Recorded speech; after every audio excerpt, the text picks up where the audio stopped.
ഈ കഥയുടെ ആരംഭത്തിൽ കാണിക്കുന്നത് ഇപ്പോഴത്തെ മേയറായ ഡോൺ മിച്ചലിനെയാണ്. സമയം രാത്രിയാണ്. അയാളിപ്പോ അയാളുടെ വീട്ടിൽ TV കണ്ടുകൊണ്ടിരിക്കുകയാണ്. ഉടനെ തന്നെ മേയറിനെ തെരഞ്ഞെടുക്കാനുള്ള അടുത്ത ഇലക്ഷൻ നടക്കാൻ പോകുന്നുണ്ട്. ആരൊക്കെയാണോ മേയറായിട്ട് മത്സരിക്കുന്നത് അവർ തമ്മിലുള്ള ഒരു ഡിബേറ്റ് ഉണ്ടാവും. അയാളിപ്പോ TVയിൽ അതാണ് കണ്ടുകൊണ്ടിരിക്കുന്നത്. ഈ ഇലക്ഷനും അയാൾ തന്നെയാണ് മത്സരിക്കുന്നത്. അയാളുടെ എതിരാളിയായിട്ട് ബെല്ല റിയാൽ എന്നു പേരുള്ള ഒരു 28 വയസ്സുകാരിയാണ്. അവർ തമ്മിലുള്ള ഡിബേറ്റ് ആണ് ഇപ്പൊ നടന്നുകൊണ്ടിരിക്കുന്നത്. ഈ ഡോൺ മിച്ചൽ പറയുന്നത് ബാറ്റ്മാന്റെ അച്ഛനായ തോമസ് വെയിൻ ഗോതം സിറ്റിക്ക് വേണ്ടിയിട്ട് ചില നവീകരണ പരിപാടികളെ കുറിച്ചൊക്കെ പറഞ്ഞിട്ടുണ്ടായിരുന്നു. ഈ ഡോൺ മിച്ചൽ അതിനെ സപ്പോർട്ട് ചെയ്തുകൊണ്ടാണ് സംസാരിക്കുന്നത്. എന്നാൽ ബെല്ല റിയാൽ അങ്ങനെയല്ല. ഈ നവീകരണം എന്നൊക്കെ പറഞ്ഞു കഴിഞ്ഞാൽ ആളുകളുടെ കണ്ണിൽ പൊടിയിടുന്നതാണ്. അതിലൊന്നും ഒരു കാമ്പുമില്ല. വെറുതെ അഴിമതി നടത്താൻ വേണ്ടിയിട്ടാണ് ഇങ്ങനെയുള്ള നവീകരണ പരിപാടികളുടെ പ്ലാനൊക്കെ കൊണ്ടുവരുന്നത് എന്നൊക്കെയാണ് അവൾ വാദിച്ചുകൊണ്ടിരിക്കുന്നത്. അങ്ങനെ ഡിബേറ്റ് മുന്നോട്ട് പോകുമ്പോഴാണ് മിച്ചലിന് ഒരു ഫോൺ വരുന്നത്. അയാൾ വേഗം തന്നെ ആ ഫോൺ എടുക്കാൻ വേണ്ടി അങ്ങോട്ട് തിരിയാണ്. ഈ സമയം അയാൾ അറിയാതെ അവിടെ ഒരാൾ നിൽക്കുന്നുണ്ട്. ഇയാൾ ഒരു സീരിയൽ കില്ലറാണ്. റിഡ്ലർ എന്നാണ് ഇയാൾ അറിയപ്പെടുന്നത്. മിച്ചൽ ആ ഫോണൊക്കെ സംസാരിക്കുന്നത് ശ്രദ്ധിച്ചുകൊണ്ട് അയാൾ അവിടെ തന്നെ നിൽക്കുകയാണ്. അങ്ങനെ ഫോൺ സംസാരമൊക്കെ കഴിയുമ്പോഴാണ് പെട്ടെന്ന് ആ റിഡ്ലർ മിച്ചലിന് നേരെ ചാടി വീഴുന്നത്. അങ്ങനെ പെട്ടെന്ന് തന്നെ അയാൾ ഒരു ചുറ്റിക വെച്ചിട്ട് മിച്ചലിനെ അടിച്ചു കൊല്ലുകയാണ്.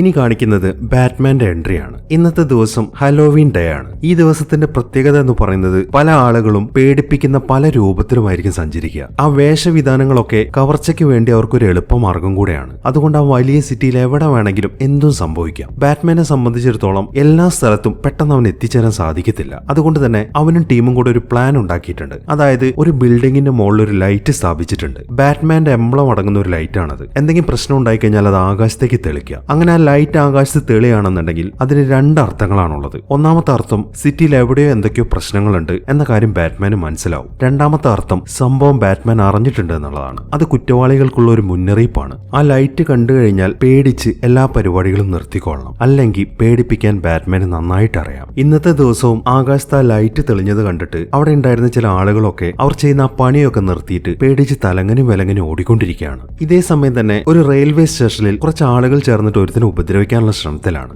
ആകാശത്ത് തെളിഞ്ഞു കിടക്കുന്ന ആ ലൈറ്റ് അവർ കണ്ടിട്ടുണ്ട്. എന്നിട്ട് അവർ പേടിച്ച് പിന്മാറുന്നില്ല. അയാളെ ഉപദ്രവിക്കാൻ തന്നെയാണ് അവരുടെ പരിപാടി. ഈ സമയത്താണ് ബാറ്റ്മാൻ അങ്ങോട്ട് വരുന്നത്. അവനെ കാണുമ്പോൾ എല്ലാവരും ചേർന്നിട്ട് ആദ്യം അവനെ കളിയാക്കാണ് ചെയ്യുന്നത്. നീ ആരാണ്? നിന്റെ ഈ വേഷം കേട്ടലൊന്നും ഞങ്ങളെ പേടിപ്പിക്കാൻ പോകുന്നില്ല എന്നൊക്കെയാണ് അവര് പറയുന്നത്. അതെല്ലാം കേൾക്കുമ്പോൾ ഞാൻ പ്രതികാരമാണ് എന്നൊരു മറുപടി മാത്രമാണ് ബാറ്റ്മാൻ പറയുന്നത്. അതിനുശേഷം വളരെ പെട്ടെന്ന് തന്നെ അവരുമായിട്ട് ഫൈറ്റ് ചെയ്യാൻ തുടങ്ങി. കുറച്ച് സമയത്തെ ഫൈറ്റിന് ശേഷം ബാറ്റ്മാൻ എല്ലാവരും ഇടിച്ച് താഴേക്ക് ഇടുന്നു. അങ്ങനെ അതെല്ലാം കഴിയുമ്പോഴാണ് ആകാശത്ത് തെളിഞ്ഞു കിടക്കുന്ന ആ ലൈറ്റ് ബാറ്റ്മാൻ ശ്രദ്ധിക്കുന്നത്. എന്തോ പ്രത്യേകതയുള്ള ഒരു സംഭവം സിറ്റിയിൽ നടന്നിട്ടുണ്ട് എന്നവന് മനസ്സിലായി. അതുകൊണ്ട് തന്നെ ബാറ്റ്മാൻ വേഗം സംഭവം നടന്ന സ്ഥലത്തേക്ക് പോവാണ്. മേയർ മരിച്ചു കിടക്കുന്ന അയാളുടെ വീട്ടിലേക്കാണ് ബാറ്റ്മാൻ പോകുന്നത്. ആ ലൈറ്റ് തെളിച്ചിരിക്കുന്നത് പോലീസുകാരനായ ജിം ആണ്. ഈ ജിം എന്ന് പറയുന്നത് ബാറ്റ്മാന്റെ ടീമിലുള്ള ഒരാളാണ്. അങ്ങനെ ബാറ്റ്മാൻ വേഗം തന്നെ അയാൾ മരിച്ചു കിടക്കുന്ന റൂമിലേക്ക് പ്രവേശിക്കാൻ തുടങ്ങി. ഈ സമയം ഒരു പോലീസുകാരൻ അവനെ തടയുന്നുണ്ട്. നിന്നെപ്പോലുള്ള ആളുകളെ ഒന്നും ഇങ്ങോട്ട് കയറ്റിവിടാൻ പറ്റത്തില്ല എന്നൊക്കെയാണ് ആ പോലീസുകാരൻ പറയുന്നത്. അത് കേൾക്കുമ്പോൾ അവൻ എന്റെ കൂടെ വന്നതാണ്, നീ അവനെ കയറ്റിവിട്ടേക്ക് എന്നാണ് ജിം ആ പോലീസുകാരനോട് പറയുന്നത്. തന്റെ മേലുദ്യോഗസ്ഥൻ പറഞ്ഞതായതുകൊണ്ട് ബാറ്റ്മാനെ കയറ്റിവിടാന്നല്ലാതെ ആ പോലീസുകാരന് ഒരു നിവൃത്തിയുമില്ല.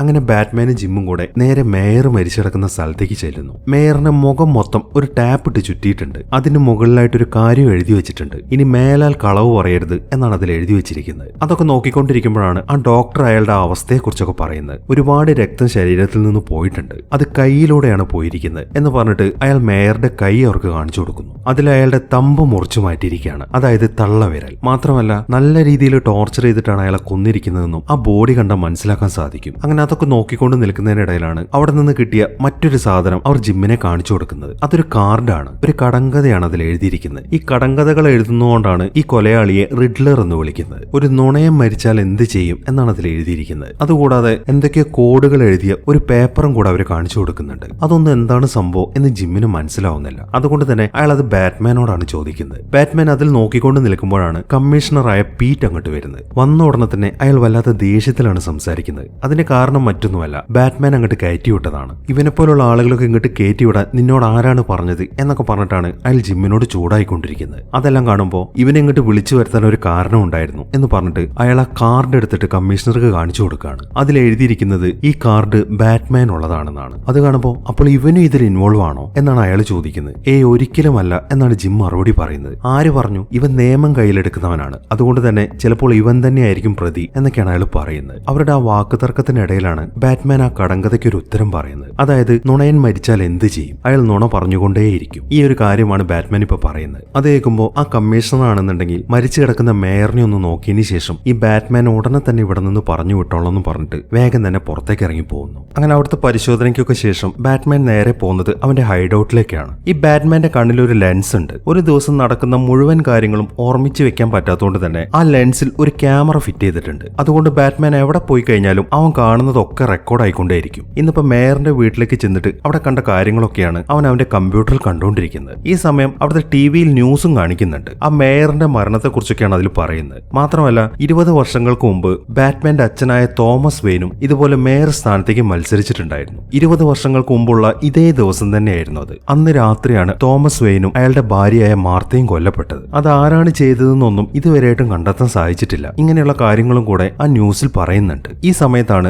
ആൽഫ്രഡ് അങ്ങോട്ട് വരുന്നത്. അയാളും അവിടെ വന്നിട്ട് അവൻ കണ്ട ദൃശ്യങ്ങളൊക്കെ പരിശോധിക്കാൻ തുടങ്ങി. ആ കില്ലർ ബാറ്റ്മാന് വേണ്ടിയിട്ടാണ് ആ കാർഡ് അയച്ചിരിക്കുന്നതെന്നൊക്കെ കാണുമ്പോൾ അയാൾക്കും ശരിക്കും അത്ഭുതമായി. നീ വല്ലാണ്ട് ഫേമസ് ആവുന്നുണ്ടല്ലോ എന്നൊക്കെയാണ് അയാൾ ചോദിക്കുന്നത്. അങ്ങനെ ആ സംസാരത്തിന് ശേഷം പോകാൻ തുടങ്ങുമ്പോഴാണ് അയാൾ മറ്റൊരു കാര്യം പറയുന്നത്. നീ ഇങ്ങനെയുള്ള കാര്യങ്ങൾ മാത്രം നോക്കി നടന്നാൽ പോരാ. നിന്റെ പേരിൽ ഒരുപാട് സ്വത്തുക്കളുണ്ട്. അതൊക്കെ നീ മര്യാദയ്ക്ക് നോക്കി നടത്തിയിട്ടില്ല എന്നുണ്ടെങ്കിൽ അതൊക്കെ നിന്റെ കയ്യിൽ നിന്ന് പോകും. അതുകൊണ്ട് ഇന്നത്തെ ദിവസം അക്കൗണ്ടന്റിനോട് ഞാൻ ഇങ്ങോട്ട് വരാൻ പറഞ്ഞിട്ടുണ്ട്. നീ പോയിട്ട് അവനോടൊന്ന് സംസാരിക്കുക എന്നൊക്കെയാണ് ആൽഫ്രഡ് ഇപ്പോൾ പറയുന്നത്. അത് കേൾക്കുമ്പോൾ അതിനൊന്നും എനിക്ക് സമയമില്ല. ഈ സിറ്റിയെ നേരെയാക്കാനാണ് ഞാൻ നടക്കുന്നത്. എന്റെ അച്ഛനും ആഗ്രഹിച്ചത് അത് തന്നെയാണ്. അതുകൊണ്ട് ആ പരിപാടികളൊന്നും തീർക്കാതെ എനിക്ക് മറ്റു കാര്യങ്ങൾക്കൊന്നും സമയമില്ല എന്ന് പറഞ്ഞിട്ട് അവൻ അവിടെ നിന്ന് പോവുകയും ചെയ്യുന്നു. അങ്ങനെ കുറച്ച് സമയങ്ങൾ കഴിഞ്ഞു. ആൽഫ്രഡ് ഇപ്പോ ആ കൊലയാളി ബാക്കി വെച്ച ആ കോഡുകളൊക്കെ പരിശോധിച്ചുകൊണ്ടിരിക്കുകയാണ്. ആ കില്ലർ അതിലൊരു കടങ്കഥ ചോദിച്ചിട്ടുണ്ടായിരുന്നില്ലേ, ഒരു നുണയം മരിച്ചാൽ എന്തു പറ്റുമെന്ന്. അതിനുത്തരം ബാറ്റ്മാൻ പറഞ്ഞത് അവൻ നുണ പറഞ്ഞുകൊണ്ടേയിരിക്കുന്നതാണ്. അവൻ നുണ പറഞ്ഞുകൊണ്ടേയിരിക്കും എന്നതിന്റെ ഇംഗ്ലീഷ് വാക്ക് ഹീ ലൈസ് സ്റ്റിൽ എന്നാണ്. ആ കോഡുകൾ എഴുതിയ പേപ്പറിൽ അത് മാത്രം മാർക്ക് ചെയ്തതിനു ശേഷം ബാക്കിയുള്ള വാക്കുകളൊക്കെ അവർ കമ്പ്യൂട്ടറിൽ നിന്ന് മായ്ച്ചു കളയുന്നു. അതിൽ നിന്നും ഡ്രൈവ് എന്നൊരു വേർഡാണ് അവർക്ക് കിട്ടുന്നത്. അത് മനസ്സിലാക്കിയ ഉടനെ തന്നെ ബാറ്റ്മാൻ വേഗം ജിമ്മിനെയും കൂട്ടിയിട്ട് ആ മേയറിന്റെ ഗ്യാരേജിലേക്കാണ് ചെല്ലുന്നത്. അതിനുശേഷം അവിടെയുള്ള കാറുകൾ മൊത്തം പരിശോധിക്കാൻ തുടങ്ങി. അതിലൊരു കാറിന്റെ ടയറിന്റെ അടുത്തായിട്ട് ഒരു കത്രിക കുത്തിവെച്ചിട്ടുണ്ട്. ബാറ്റ്മാൻ ആണെങ്കിൽ വേഗം തന്നെ ആ കാറാണ് ചെന്ന് പരിശോധിക്കുന്നത്. അവൻ അതിന്റെ ഉള്ളിലേക്കൊക്കെ ലൈറ്റ് അടിച്ച് നോക്കുന്ന കാണുമ്പോൾ നീ എന്താണ് ഈ സെർച്ച് ചെയ്യുന്നത് എന്നൊക്കെ ജിം ചോദിക്കുന്നുണ്ട്. ഞാനിപ്പോ ഒരു പെൻഡ്രൈവ് ആണ് തപ്പിക്കൊണ്ടിരിക്കുന്നത് എന്നാണ് ബാറ്റ്മാൻ മറുപടി പറയുന്നത്. അതിനകത്ത് പെൻഡ്രൈവ് ഉണ്ട് എന്ന കാര്യം ബാറ്റ്മാൻ എങ്ങനെ മനസ്സിലായി എന്ന് വെച്ച് കഴിഞ്ഞാൽ ആ മേയറിന്റെ ഒരു തള്ളവിരൽ വെട്ടിക്കളഞ്ഞിട്ടുണ്ടായിരുന്നല്ലോ. ഈ തള്ളവിരലിനെ ഇംഗ്ലീഷിൽ തമ്പ് എന്നാണ് പറയുന്നത്. പിന്നെ ഇപ്പൊ അവർക്ക് കിട്ടിയ ആ വാക്കുണ്ടല്ലോ ഡ്രൈവ്, അപ്പൊ അത് രണ്ടും കൂടെ ചേർത്ത് വായിക്കുകയാണെന്നുണ്ടെങ്കിൽ തം ഡ്രൈവ് എന്നാണ് കിട്ടുക. ഈ പെൻ ഡ്രൈവിന് തം ഡ്രൈവ് എന്നും പറയാറുണ്ട്. അങ്ങനെയാണ് അതിനകത്തൊരു പെൻ ഡ്രൈവ് ഉണ്ടായിരിക്കും എന്ന് ബാറ്റ്മാന് മനസ്സിലായത്. അവൻ നോക്കുമ്പോൾ അതിനകത്ത് ആ പെൻ ഡ്രൈവ് ഇരിക്കുന്നുണ്ട്. അവൻ വേഗം തന്നെ അത് പുറത്തേക്ക് എടുക്കുന്നു. ഇത്ര പെട്ടെന്ന് തന്നെ ആ ഒരു ഉത്തരം കണ്ടെത്തിയതൊക്കെ കണ്ടിട്ട് ജിം ആണെങ്കിൽ അത്ഭുതത്തോടെ ബാറ്റ്മാനെ തന്നെ നോക്കിയിരിക്കുകയാണ്. അങ്ങനെ അവർ വേഗം തന്നെ ആ പെൻ ഡ്രൈവ് ഓപ്പൺ ചെയ്ത് നോക്കുന്നു. അതിനകത്ത് മേയറുടെ ഒരു ഫോട്ടോയാണ്. അയാളുടെ കൂടെ ഒരു പെൺകുട്ടിയും നിൽക്കുന്നുണ്ട്. പക്ഷെ ആരാണ് ആ പെൺകുട്ടി എന്ന കാര്യം അവർക്ക് മനസ്സിലായിട്ടില്ല. മേയറുടെ പുറകിലായിട്ട് വേറൊരാൾ കൂടെ നിൽക്കുന്നുണ്ട്. അയാളെ ജിമ്മിന് അറിയാം. അയാളെ വിളിക്കുന്നത് പെൻഗിൻ എന്നാണ്. ഫാൽക്കൻ എന്ന് പറയുന്ന ഒരു മയക്കുമരുന്ന് രാജാവുണ്ട്. അയാളുടെ വലങ്കൈയാണ് ഈ പെൻഗിൻ എന്ന് പറയുന്നത്. ഈ ഫാൽക്കന്റെ തന്നെ ഒരു ബാറിന്റെ ഉൾവശത്തെ ഫോട്ടോയാണ് അവരിപ്പോ കണ്ടുകൊണ്ടിരിക്കുന്നത്. അതിനിടയിലാണ് മറ്റൊരു കാര്യം സംഭവിക്കുന്നത്. അതായത് ആ ജിമ്മിന്റെ ലാപ്ടോപ്പിലാണ് ആ പെൻഡ്രൈവ് കണക്ട് ചെയ്തിരിക്കുന്നത്. ആ പെൻഡ്രൈവിൽ ഒരു വൈറസ് ഉണ്ടായിരുന്നു. അത് ആ ലാപ്ടോപ്പിനെ ഹാക്ക് ചെയ്തിട്ട് മേയറും ആ പെണ്ണും കൂടെ നിൽക്കുന്ന ഫോട്ടോസ് ഒക്കെ എല്ലാ ന്യൂസ് ചാനലിലേക്ക് അയച്ചു കൊടുത്തിട്ടുണ്ട്. ജിമ്മിന്റെ മെയിൽ ഐഡിയിൽ നിന്നാണ് അതൊക്കെ പോയിരിക്കുന്നത്. അതൊക്കെ കണ്ട് ജിം ആണെങ്കിൽ ആകെ ഞെട്ടിയിരിക്കുകയാണ്. എങ്കിലും ഈ ഒരു അവസരത്തിൽ അയാൾ അതിനെ കൂടുതൽ മൈൻഡ് ചെയ്യുന്നില്ല. അവർക്ക് ഉടനെ തന്നെ ആ പെണ്ണാരാണെന്ന് കണ്ടുപിടിക്കണം. എങ്കിൽ മാത്രമേ മേയറുടെ കേസിൽ മുന്നോട്ട് എന്തെങ്കിലും ഒരു തെളിവ് കിട്ടുള്ളൂ. അതുകൊണ്ട് തന്നെ ബാറ്റ്മാൻ വേഗം ആ ബാറിലേക്കാണ് പോകുന്നത്. അവിടെ ചെന്ന ഉടനെ തന്നെ എനിക്ക് പെൻഗിനെ കാണണം എന്നാണ് ബാറ്റ്മാൻ പറയുന്നത്. പക്ഷെ ആരെയും അതിനകത്തേക്ക് അങ്ങോട്ട് ചുമ്മാ കടത്തി വിടത്തില്ല. ബാറ്റ്മാൻ അതിക്രമിച്ച് കയറാൻ തുടങ്ങുന്ന കാണുമ്പോൾ തന്നെ എല്ലാവരും ബാറ്റ്മാനുമായിട്ട് ഫൈറ്റ് ചെയ്യാൻ തുടങ്ങി. കുറച്ച് സമയത്ത് ഫൈറ്റിന് ശേഷം ബാറ്റ്മാൻ എല്ലാവരും ഇടിച്ചിട്ടാണ്. ഈ സമയത്താണ് ആ പെൻഗിൻ അങ്ങോട്ട് വരുന്നത്. മതി നിർത്തിക്കൊന്നിന്റെ വെഞ്ചൻസ് ഒക്കെ, ഞാനാണ് പെൻഗിൻ, നിനക്ക് എന്താണ് അറിയേണ്ടത് എന്നൊക്കെയാണ് അയാൾ ചോദിക്കുന്നത്. അങ്ങനെ ബാറ്റ്മാൻ വേഗം തന്നെ അയാളെയും കൂട്ടിയിട്ട് അയാളുടെ റൂമിലേക്ക് ചെല്ലുന്നു. അതിനുശേഷം ആ ഫോട്ടോസ് ഒക്കെ അയാളെ കാണിച്ചു കൊടുക്കുന്നു. പക്ഷെ അയാൾ അതൊക്കെ പരിശോധിച്ചതിന് ശേഷം ഈ ലേഡിയെ ഞാൻ ഇതുവരെയായിട്ട് കണ്ടിട്ടില്ല എന്നാണ് പറയുന്നത്. അങ്ങനെ അവരതൊക്കെ സംസാരിച്ചുകൊണ്ടിരിക്കുമ്പോഴാണ് മറ്റൊരു പെൺകുട്ടി അങ്ങോട്ട് വരുന്നത്. ഇവളുടെ പേര് സെലീന എന്നാണ്. അവൾ വന്ന ഉടനെ തന്നെ ആ പെൻഗിന്റെ കയ്യിൽ കുറച്ച് കാശ് കൊടുക്കുന്നു. അയാളാണെങ്കിൽ കുറച്ച് മയക്കുമരുന്നുകൾ എടുത്ത് അവൾക്ക് കൊടുക്കുകയും ചെയ്യുന്നു. അങ്ങനെ അവൾ അവിടെ നിന്ന് പോകാൻ തുടങ്ങുമ്പോഴാണ് ആ ടേബിളിൽ വെച്ചിരിക്കുന്ന ഫോട്ടോസ് ഒക്കെ അവൾ ശ്രദ്ധിക്കുന്നത്. അതിലെ പെൺകുട്ടിയെ തന്നെയാണ് അവളിപ്പോൾ നോക്കിക്കൊണ്ടിരിക്കുന്നത്. അതിൽ നിന്നും അവൾക്ക് ആ പെൺകുട്ടിയെ പരിചയമുണ്ട് എന്ന് ബാറ്റ്മാന് മനസ്സിലായി. അങ്ങനെ അവൾ അവിടെ നിന്ന് പോയി കഴിയുമ്പോൾ ബാറ്റ്മാൻ വീണ്ടും പെൻഗിനോട് സംസാരിക്കാൻ തുടങ്ങി. അയാൾ ആ പെണ്ണിനെ കുറിച്ചൊന്നും പറയാത്തതുകൊണ്ട് തന്നെ ബാറ്റ്മാൻ അയാളുടെ കഴുത്തിന് പിടിച്ചിട്ടാണ് സംസാരിക്കുന്നത്. അയാൾ പറയുന്നത് എന്താണെന്ന് വെച്ച് കഴിഞ്ഞാൽ, ഞാൻ ഈ ബാറിന്റെ ഒരു നടത്തിപ്പുകാരൻ മാത്രമാണ്. ഇവിടുത്തെ ആളുകൾ എന്തെങ്കിലുമൊക്കെ വൃത്തിയേട് ചെയ്യുകയാണെന്നുണ്ടെങ്കിൽ അതിന് എന്റെ നെഞ്ചത്തോട്ടല്ല കയറേണ്ടത് എന്നൊക്കെയാണ് അയാൾ പറയുന്നത്. ഈ സമയത്താണ് ബാറ്റ്മാൻ മറ്റൊരു കാര്യം ശ്രദ്ധിക്കുന്നത്. നേരത്തെ കണ്ട ആ പെൺകുട്ടിയില്ലേ സെലീന, അവളിപ്പോ ആ റൂമിലേക്ക് തന്നെയാണ് ശ്രദ്ധിച്ചു നിൽക്കുന്നത്. അവളുടെ ആ പെരുമാറ്റത്തിലൊക്കെ എന്തോ പന്തികേടുണ്ട് എന്ന് ബാറ്റ്മാന് മനസ്സിലായി. മാത്രമല്ല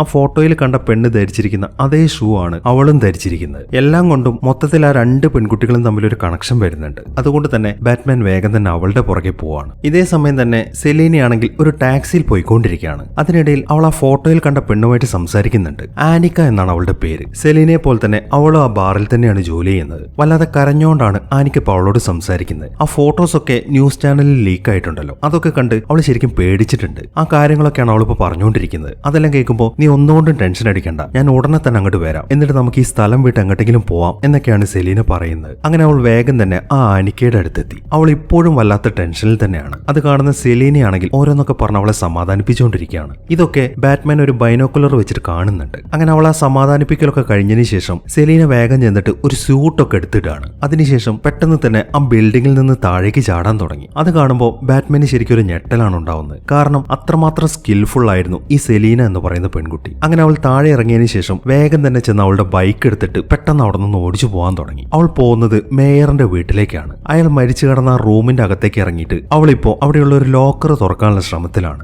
അതിനകത്ത് ഈ ആനിക്കയുടെ പാസ്പോർട്ട് ഉണ്ട്. അവൾ അത് കയ്യിലെടുക്കുമ്പോഴാണ് പെട്ടെന്ന് ബാറ്റ്മാൻ അങ്ങോട്ട് വരുന്നത്. അങ്ങനെ കുറച്ച് സമയം അവർ തമ്മിലുള്ള ഒരു ഫൈറ്റ് നടക്കുന്നുണ്ട്. പക്ഷെ അവളെ സംബന്ധിച്ചിട്ട് ബാറ്റ്മാനെ തോൽപ്പിക്കാൻ അത്ര എളുപ്പമായിരുന്നില്ല. ബാറ്റ്മാൻ പെട്ടെന്ന് തന്നെ അവൾ ഇടിച്ചിട്ടതിന് ശേഷം ആ പാസ്പോർട്ട് കയ്യിലെടുക്കുന്നു. അതിനുശേഷം അതൊക്കെ പരിശോധിക്കാൻ തുടങ്ങി. അപ്പോൾ ആ പെണ്ണിന്റെ പേര് ആനിക്ക എന്നാണ് എന്ന കാര്യം ബാറ്റ്മാനും മനസ്സിലായി. മേയർ ഇവളെ ഉപദ്രവിച്ചോ, അതുകൊണ്ടാണോ നീ അയാളെ കൊന്നത് എന്നാണ് ബാറ്റ്മാൻ സെലീനയോട് ചോദിക്കുന്നത്. അത് കേൾക്കുമ്പോൾ ഞാൻ ആരെയും കൊന്നിട്ടൊന്നുമില്ല, ആ മേയർ ഇവളുടെ പാസ്പോർട്ട് മേടിച്ചു വെച്ചിരിക്കുകയായിരുന്നു. അവൾക്ക് എന്തൊക്കെയോ ചില രഹസ്യങ്ങളൊക്കെ അറിയാം, പക്ഷെ എന്താണെന്ന് എന്നോട് പറയുന്നില്ല. മാത്രമല്ല അവൾ നല്ല രീതിയിൽ പേടിച്ചിട്ടുമുണ്ട്. അതുകൊണ്ട് ഉടനെ തന്നെ ഞാൻ അവളെയും കൊണ്ട് ഇവിടെ നിന്ന് രക്ഷപ്പെടാനാണ് ഉദ്ദേശിച്ചത്. അതുകൊണ്ടാണ് ഈ പാസ്പോർട്ട് എടുക്കാൻ ഞാൻ ഇങ്ങോട്ട് വന്നത് എന്നിങ്ങനെയുള്ള കാര്യങ്ങളൊക്കെയാണ് സെലീന പറയുന്നത്. അതെല്ലാം കേൾക്കുമ്പോൾ എന്നാ പിന്നെ നമുക്കൊരു കാര്യം ചെയ്യാം, നമുക്ക് ആനിക്കയോട് നേരിട്ട് കാര്യങ്ങളൊക്കെ ചോദിക്കാം എന്ന് പറഞ്ഞ് അവൻ അവളെയും കൊണ്ട് വേഗം ആനിക്കയുടെ അടുത്തേക്ക് പോകുന്നു. പക്ഷെ അവളുടെ വീട്ടിലെത്തിക്കഴിഞ്ഞപ്പോൾ ഞെട്ടിക്കുന്നൊരു കാഴ്ചയാണ് അവർ കാണുന്നത്. ആ വീടിന്റെ ഉൾഭാഗം മൊത്തം തകർന്നു കിടക്കാണ്. മാത്രമല്ല ആനിക്ക അവിടെ കാണുന്നുമില്ല. സെലീനയാണെങ്കിൽ വളരെ ടെൻഷൻ അടിച്ചിട്ട് അവളെ അവിടെയൊക്കെ തെരഞ്ഞുകൊണ്ടിരിക്കുകയാണ്. അതിനിടയിൽ ബാറ്റ്മാൻ ആണെങ്കിൽ അവിടെയുള്ള പല കാര്യങ്ങളും ചെക്ക് ചെയ്യുന്നുണ്ട്. ഈ സമയത്താണ് ടിവിയിൽ ഒരു ന്യൂസ് കാണിക്കുന്നത്. അതായത്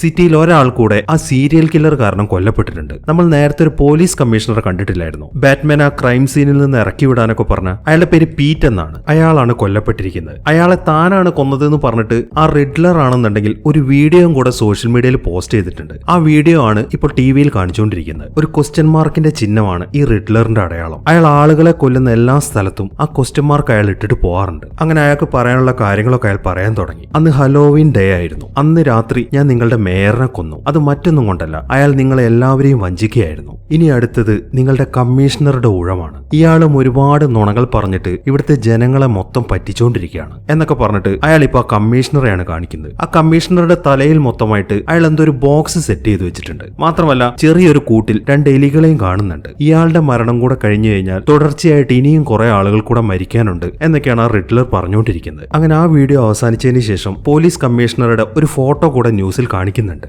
ഇതെല്ലാം നോക്കിക്കൊണ്ട് നിൽക്കുകയാണ് ബാറ്റ്മാനും സെലീനയും. കമ്മീഷണറുടെ ആ ഫോട്ടോ കാണുമ്പോൾ ഇയാളെ ഞാൻ കണ്ടിട്ടുണ്ട്, ഇയാൾ ഇടയ്ക്കിടയ്ക്ക് ഞാൻ വർക്ക് ചെയ്യുന്ന ബാറിൽ വരാറുണ്ടായിരുന്നു എന്നാണ് അവൾ ബാറ്റ്മാന്റെ അടുത്ത് പറയുന്നത്. അത് കേൾക്കുന്ന ബാറ്റ്മാൻ ആകെ സംശയമായി. അതിലെന്താണ് ഇത്ര പ്രത്യേകത? ബാറിൽ എല്ലാവരും വരുന്നതല്ലേ? ശരിയാണ്, എല്ലാവരും വരുന്നതാണ്. പക്ഷെ ഞാൻ വർക്ക് ചെയ്യുന്ന ഫ്ലോറിന്റെ താഴെയായിട്ട് മറ്റൊരു ഫ്ലോർ ഉണ്ട്. അതാണ് യഥാർത്ഥ ക്ലബ്ബ്. അവിടെ അങ്ങനെ സാധാരണക്കാരല്ല വരാറുള്ളത്, മാഫിയക്കാര് മൊത്തം ഒത്തുകൂടുന്ന ഒരു സ്ഥലമാണത്. ഈ കമ്മീഷണർ ആ ഫ്ലോറിലേക്ക് പോകുന്നത് ഞാൻ പലതവണ കണ്ടിട്ടുണ്ട്. അയാൾ മാത്രമല്ല, നമ്മുടെ ജനങ്ങളൊക്കെ വളരെ മര്യാദക്കാരാണെന്ന് വിചാരിക്കുന്ന പലരും ആ ബാറിലേക്ക് വരാറുണ്ട് എന്നിങ്ങനെയുള്ള കാര്യങ്ങളൊക്കെയാണ് അവൾ പറയുന്നത്. അങ്ങനെയാണെങ്കിൽ നിന്റെ കൂട്ടുകാരിക്ക് വേണ്ടിയെങ്കിലും അവിടെ വരുന്നത് ആരൊക്കെയാണെന്ന് കണ്ടുപിടിക്കാൻ നീ എന്നെ സഹായിക്കണം എന്നൊക്കെയാണ് ബാറ്റ്മാൻ അവളുടെ അടുത്ത് പറയുന്നത്. അങ്ങനെ ബാറ്റ്മാൻ നേരെ ചെല്ലുന്നത് ജിമ്മിന്റെ അടുത്തേക്കാണ്. അയാളും ബാറ്റ്മാനും കൂടെ ആ കമ്മീഷണറുടെ ബോഡി കാണാനാണ് ചെന്നിരിക്കുന്നത്. ആ ബോഡി പരിശോധിച്ചതിൽ നിന്നും എലിവേഷം കുത്തിവെച്ചിട്ടാണ് അയാളെ കൊന്നിരിക്കുന്നത് എന്നവർക്ക് മനസ്സിലായി. മാത്രമല്ല അയാളുടെ തലയിലുണ്ടായിരുന്ന ആ ബോക്സും അവിടെ വെച്ചിട്ടുണ്ട്. അവരതൊക്കെ പരിശോധിക്കാൻ തുടങ്ങി. ഒരു മെയ്സ് പോലെയാണ് ആ ബോക്സ് ക്രിയേറ്റ് ചെയ്ത് വെച്ചിരിക്കുന്നത്. അതിനകത്ത് എന്തൊക്കെയോ കോഡ് വാക്കുകൾ എഴുതിയിട്ടുണ്ട്.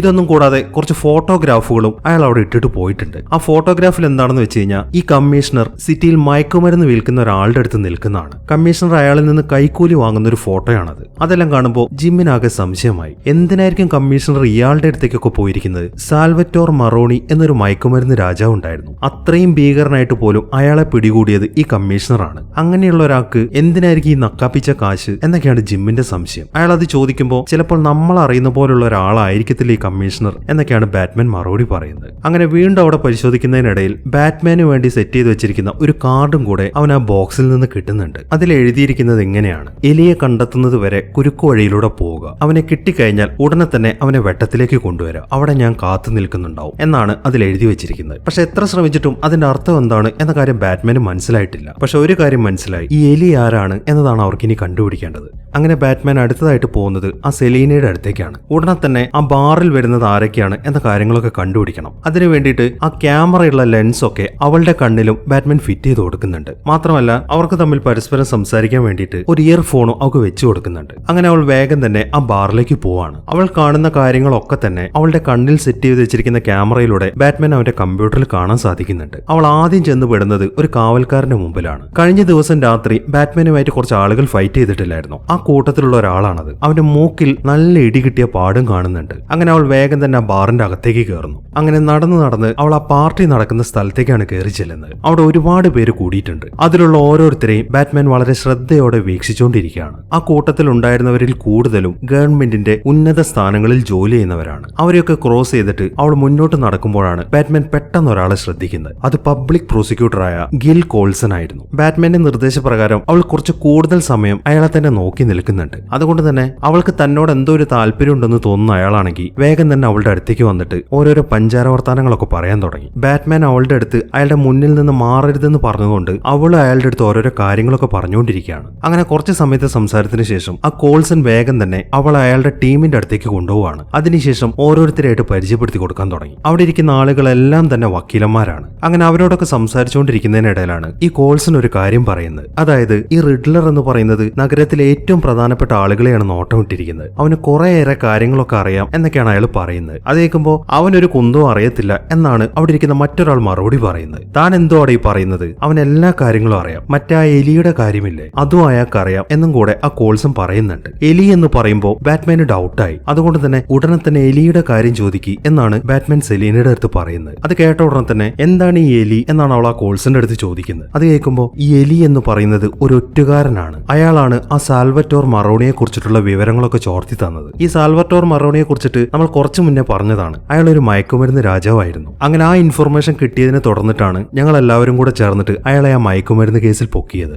പക്ഷെ ആ റിഡ്ലറിന് അതിനെക്കുറിച്ച് പൂർണ്ണമായിട്ടൊരു അറിവുണ്ടെന്നുണ്ടെങ്കിൽ ആ കാര്യങ്ങളൊക്കെ പുറത്തേക്ക് വരാൻ സാധ്യതയുണ്ട്. അങ്ങനെ എങ്ങാനും സംഭവിച്ചു കഴിഞ്ഞാൽ ഈ ഗോതം സിറ്റിയുടെ ഗതി തന്നെ വളരെ മോശമായി തീരും എന്നിങ്ങനെയുള്ള കാര്യങ്ങളൊക്കെയാണ് ആ കോൾസൺ പറഞ്ഞുകൊണ്ടിരിക്കുന്നത്. അതെല്ലാം കേൾക്കുമ്പോൾ ഒരു ലേഡി സംസാരിക്കാൻ തുടങ്ങി. നിങ്ങൾ ഈ സംസാരം ഒന്ന് നിർത്തുന്നുണ്ടോ? എനിക്കെന്തായാലും ഇതൊന്നും കേൾക്കാൻ താല്പര്യമില്ല. ഇവിടെ ഒരു റഷ്യക്കാരി ഉണ്ടായിരുന്നില്ലേ, അവൾ ഇതുപോലത്തെ എന്തോ രഹസ്യങ്ങൾ കേട്ടതിനെ തുടർന്നിട്ടാണ് അവളിപ്പോ കാണാതായിരിക്കുന്നത്. അതുകൊണ്ട് എന്റെ മുന്നിൽ ഇരുന്നിട്ട് ഇങ്ങനെയുള്ള കാര്യങ്ങളൊന്നും പറയണ്ട എന്നാണ് ആ ലേഡി പറയുന്നത്. അവൾ ആ റഷ്യക്കാരി എന്ന് ഉദ്ദേശിച്ചത് ആനിക്കയാണ്. അത് കേൾക്കുമ്പോൾ നിനക്ക് അവളുടെ കാര്യത്തിൽ എന്താണ് അറിയാ എന്നാണ് സെലീന ചോദിക്കുന്നത്. സെലീനയുടെ ആ ചോദ്യം കേൾക്കുമ്പോൾ എനിക്കൊന്നും അറിയത്തില്ല എന്ന് പറഞ്ഞിട്ട് ആ ലേഡി അവിടെ നിന്ന് എഴുന്നേറ്റ് പോവാണ് ചെയ്യുന്നത്. ഈ സമയം ബാറ്റ്മാൻ ആണെന്നുണ്ടെങ്കിൽ ആ കോൾസനോട് തന്നെ സംസാരിച്ചുകൊണ്ടിരിക്കാൻ സെലീനയ്ക്ക് ഇങ്ങനെ നിർദ്ദേശം കൊടുത്തുകൊണ്ടിരിക്കുകയാണ്. പക്ഷെ ആ ലേഡി ആനിക്കയുടെ കാര്യമാണ് ഉദ്ദേശിച്ചത് എന്ന് നമുക്ക് നന്നായിട്ട് അറിയാം. അതുകൊണ്ട് തന്നെ കോൾസനുമായിട്ടുള്ള സംസാരം വിട്ടിട്ട് സെലീന നേരെ ആ ലേഡിയുടെ പുറകെ പോവാണ്. ബാറ്റ്മാൻ ആണെങ്കിൽ അവളോട് അവിടെ നിന്ന് പോകരുതെന്ന് പറയുന്നുണ്ട്. പക്ഷെ അവളത് കേൾക്കുന്നില്ല. ഞാൻ ആനിക്കയുടെ കാര്യം കണ്ടുപിടിക്കാനാണ് ഇങ്ങോട്ട് വന്നത്. ആ കാര്യം ആ ലേഡിക്ക് നന്നായിട്ട് അറിയാം. അതുകൊണ്ട് എനിക്ക് അവളെയാണ് വേണ്ടതെന്നും പറഞ്ഞിട്ട് സെലീന വേഗം ആ ലേഡിയുടെ പുറകെ പോകുന്നു. അങ്ങനെ സെലീന വേഗം തന്നെ അവളെ പിടിച്ചിട്ട് വീണ്ടും ആനിക്കയുടെ കാര്യം ചോദിക്കാൻ തുടങ്ങി. അത് കേൾക്കുമ്പോൾ എനിക്കൊന്നും അറിയത്തില്ല, നീ ആവശ്യമില്ലാതെ ഇങ്ങനെയുള്ള കാര്യങ്ങളൊന്നും ഇവിടെ നിന്ന് സംസാരിക്കാൻ നിൽക്കല്ലേ, വെറുതെ വെടി കൊണ്ട് ചാവണ്ട എന്നൊക്കെയാണ് അവള് പറയുന്നത്. ഈ സമയം അവിടുത്തെ ബഹളമൊക്കെ കാണുമ്പോൾ നേരത്തെ കണ്ട പെൻഗിൻ അങ്ങോട്ട് വരുന്നു. അയാളുടെ പുറകിലായിട്ട് അയാളുടെ ബോസായ ഫാൽക്കൺ ഉണ്ടായിരുന്നു. അയാൾ നേരെ വരുന്നത് സെലീനയുടെ അടുത്തേക്കാണ്. നിന്നെ കണ്ടിട്ട് ഒരുപാട് നാളായല്ലോ, സുഖമല്ല നിനക്ക് എന്നൊക്കെ പറഞ്ഞിട്ട് അവളുടെ ദേഹത്തൊക്കെ ടച്ച് ചെയ്തിട്ടാണ് അയാൾ ഇപ്പൊ സംസാരിച്ചുകൊണ്ട് നിൽക്കുന്നത്. സെലീനയാണെന്നുണ്ടെങ്കിൽ അതിനൊരു അനിഷ്ടവും കാണിക്കുന്നുമില്ല. അങ്ങനെ കുറച്ച് സമയം ഓരോരോ കൊച്ചു വർത്താനങ്ങളൊക്കെ പറഞ്ഞതിന് ശേഷം അവർ രണ്ടുപേരും അവിടെ നിന്ന് പിരിയുന്നു. അങ്ങനെ അവൾ പുറത്തേക്ക് എത്തിക്കഴിയുമ്പോൾ ബാറ്റ്മാൻ അവളോട് ശരിക്കും ദേഷ്യപ്പെടാൻ തുടങ്ങി. അപ്പൊ നിനക്ക് ആ ഫാൽക്കൺ അറിയാമല്ലേ, എന്നിട്ട് ഇതെന്തുകൊണ്ട് നീ നേരത്തെ എന്നോട് പറഞ്ഞില്ല എന്നാണ് ബാറ്റ്മാൻ ചോദിക്കുന്നത്. ഞാൻ പറഞ്ഞില്ലേ ഇതൊരു മാഫിയ കേന്ദ്രമാണെന്ന്, ഇവിടെ വരുന്ന പല ആളുകളെ എനിക്കറിയാം. പിന്നെ നീ വിചാരിക്കുന്ന പോലെ എനിക്ക് അയാളോട് വലിയ ബന്ധമൊന്നുമില്ല. അതുകൊണ്ട് ആ കാര്യം നീ വിട്ടേക്ക്, ഇനി ഞാൻ കാണുന്നൊന്നും നീ കാണണ്ട എന്ന് പറഞ്ഞിട്ട് അവൾ വേഗം തന്നെ അവളുടെ കണ്ണിലുള്ള ലെൻസൊക്കെ എടുത്ത് മാറ്റുന്നു. അതുകൊണ്ട് തന്നെ ബാറ്റ്മാന് പിന്നീട് ഒരു കാര്യം കാണാൻ സാധിക്കുന്നില്ല. അങ്ങനെ അവൾ പുറത്തേക്ക് ഇറങ്ങി ഒരു ടാക്സി വിളിക്കാൻ നിൽക്കുമ്പോഴാണ് ആ കോൾസൺ അവളുടെ പുറകെ വരുന്നത്. അയാൾ പലതവണ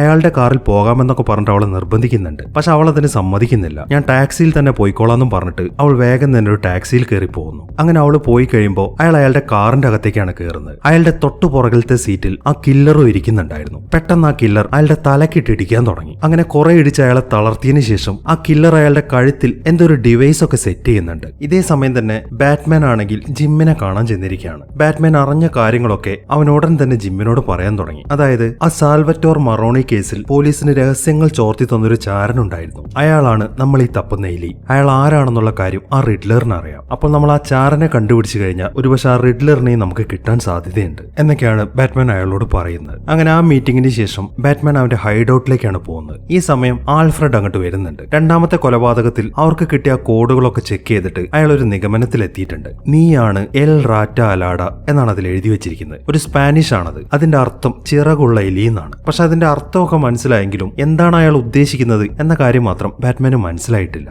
ആൽഫ്രഡ് പറയുന്നത് ഒരുതരം പ്രാവിനെയാണ് ഈ റാറ്റ അലാഡ എന്ന് വിളിക്കുന്നതെന്നാണ്. അങ്ങനെ ആ മീറ്റിംഗിന് ശേഷം ബാറ്റ്മാൻ നേരെ പോകുന്നത് ടൗൺ ഹാളിലേക്കാണ്. ഇന്നത്തെ ദിവസം മേയറുടെ മരണാനന്തര ചടങ്ങുകളൊക്കെ അവിടെ നടക്കുന്നുണ്ട്. ഒരുപക്ഷെ റിഡ്ലർ അങ്ങോട്ട് വരാൻ സാധ്യതയുണ്ട് എന്നാണ് ബാറ്റ്മാൻ ചിന്തിക്കുന്നത്. അതുകൊണ്ടാണ് അവനും അതിൽ പങ്കെടുക്കാൻ പോകുന്നത്. ബ്രൂസ് വെയിൻ ആയിട്ടാണ് ബാറ്റ്മാൻ അങ്ങോട്ട് ചെന്നിരിക്കുന്നത്. ആ ഫാൽക്കനെയും പെൻഗിനെയും അവൻ അവിടെ വെച്ച് കാണുന്നുണ്ട്. ബ്രൂസിനെ കാണുമ്പോൾ ഫാൽക്കൻ നേരെ അവന്റെ അടുത്തേക്കാണ് വരുന്നത്. അതിനുശേഷം അവന്റെ അച്ഛന്റെ ചില കാര്യങ്ങളൊക്കെ പറയാൻ തുടങ്ങി. പണ്ടൊരിക്കൽ ബ്രൂസിന്റെ അച്ഛനായിരുന്നു അയാളുടെ ജീവൻ രക്ഷിച്ചിട്ടുണ്ടായിരുന്നത്. അതിനിന്നും ഞാൻ അയാളോട് കടപ്പെട്ടിരിക്കുന്നു എന്നൊക്കെയാണ് ആ ഫാൽക്കൺ ഇപ്പോൾ പറഞ്ഞുകൊണ്ടിരിക്കുന്നത്. അതൊക്കെ കേട്ട് ഒന്നും മിണ്ടാതെ നിൽക്കുകയാണ് അവൻ. അങ്ങനെ മേയറുടെ മരണാനന്തര ചടങ്ങുകളൊക്കെ ആരംഭിച്ചു. ബാറ്റ്മാൻ ഇപ്പോൾ ആ ഹാളിൽ മൊത്തം സെർച്ച് ചെയ്തുകൊണ്ടിരിക്കുകയാണ്. ആ കില്ലർ അവിടെ വന്നിട്ടുണ്ടാവാൻ സാധ്യതയുണ്ട് എന്ന കാര്യം അവന് നന്നായിട്ട് അറിയാം. അതുകൊണ്ട് തന്നെ ഓരോരുത്തരെ വളരെ സൂക്ഷ്മമായിട്ട് പരിശോധിച്ചുകൊണ്ടിരിക്കുകയാണ് അവൻ. ഈ സമയത്താണ് അവിടെ ഇരിക്കുന്ന ഒരാൾ സ്വയം സംസാരിക്കുന്നവൻ കേൾക്കുന്നത്. അയാൾ പറയുന്നത് അയാളുടെ മോളെ കുറിച്ചിട്ടാണ്. എന്റെ മകളുടെ ചികിത്സയ്ക്ക് ഒരു ആവശ്യം വന്നപ്പോൾ ഈ മേയറിന് അതൊന്നും സാധിച്ചു തരാൻ സാധിച്ചിട്ടില്ല. അതുകൊണ്ട് ഇപ്പൊ എന്തായി, അവള് മരിച്ചു. അതുകൊണ്ട് തന്നെ മേയറും മരിക്കേണ്ടവനാണ് എന്നിങ്ങനെയുള്ള കാര്യങ്ങളൊക്കെയാണ് അയാൾ ഇപ്പൊ പറഞ്ഞുകൊണ്ടിരിക്കുന്നത്. അതെല്ലാം ഒരു സംശയത്തോടെയാണ് ബാറ്റ്മാൻ കേൾക്കുന്നത്. ഇനി ഇവൻ വല്ലതും ആണോ കൊലയാളി എന്നൊക്കെയാണ് അവനിപ്പോ ചിന്തിച്ചുകൊണ്ടിരിക്കുന്നത്. ഈ സമയത്താണ്